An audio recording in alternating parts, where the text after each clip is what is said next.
Hey, I'm JC the NP. Welcome to another video. Today we're going to talk about valuation of contracts, okay? And we're just talking starting value, not how to determine the entire value of a contract. So when you're looking to start a new contract, what is a reasonable offer for which type of practice, okay? And I'm going to limit this to NPs, so CRNAs, PAs, you can tag along based off of what your practice type is, okay? If your family practice starting out should be around $100,000 per year salary, not including benefits, okay? Pediatrics and OB-GYN generally start in the 93 to 95 range, okay? When you get into specialty practice, it goes up from there, okay? The more specialized you are, the higher the practice. For instance, orthopedics starts in the 110 to 120 range.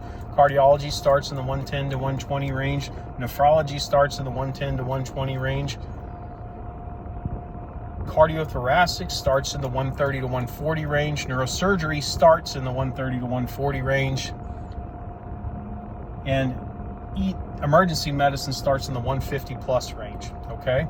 Now, this varies regionally, slightly, okay, more in the 5 to 7K range based off of most likely saturation, okay? The more saturated an area is, the more likely is you're going to have a drop. Now, when we talk about value, that's actual value to the practice. Now, when you discuss value in a practice, it's not necessarily what you're generating income-wise. In some cases, it's straight income generation, but that may not necessarily be the case. So when you discuss your offer, you need to make sure that we're talking about what the value is. Why are they trying to hire an NP?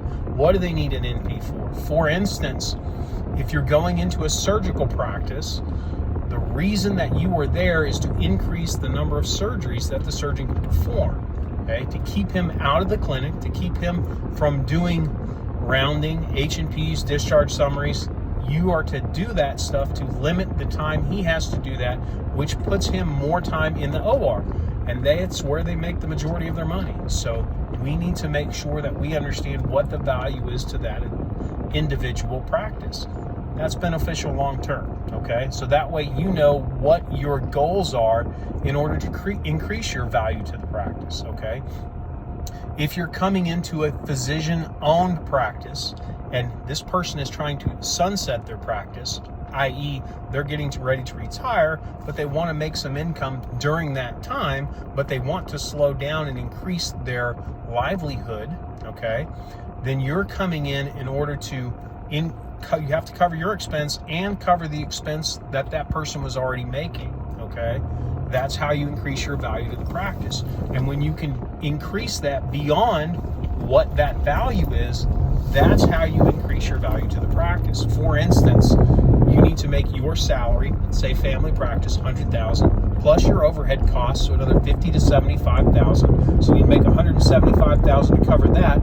Then you got to cover profits, another $25,000 to $30,000. Okay, so we're talking $205,000 to start there. Okay, then once you hit that number, then everything after that, you're making extra money for the practice that wasn't there before. That's where you get your value, okay? And if this person just wants to sunset their practice, then what you're looking at is maintaining that. And sometimes you can purchase the practice out from underneath them, okay? They may be trying to sell it and can't find anybody to sell it to, okay? And that puts you in a very good option to become an owner, but it slides you in. So if you're new to practice, fresh out of school, you have the option to,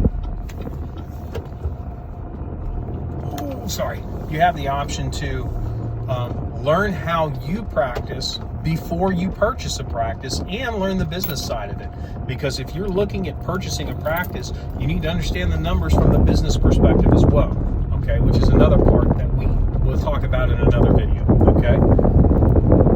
Now, that's it for this video. If you have any questions, email me, jcthenp@yahoo.com. That is jcthenp@yahoo.com. Or leave a comment in the video section down below. If you have any questions or concerns, let me know.